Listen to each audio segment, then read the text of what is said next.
தொடர்ச்சியான முறையில் உடைவுக்குள்ளாகும் வட்டுவாகல் பாலத்தினூடாக அச்சத்துடன் பயணிகள் போக்குவரத்தில் ஈடுபடும் அவல நிலை உருவாகியுள்ளது.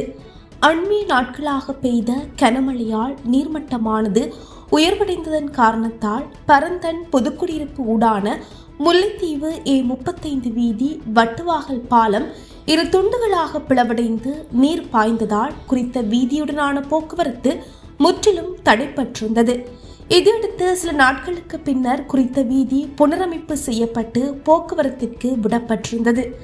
இந்த நிலையில் குறித்த வட்டுவாகல் பாலத்தின் நடுப்பகுதியால் மீண்டும் சிறு உடைவு நேற்றைய தினம் ஏற்பட்டதை தொடர்ந்து குறித்த வீதி தற்காலிக புனரமைப்பு செய்யப்பட்டு போக்குவரத்து இடம்பெறுகின்றது.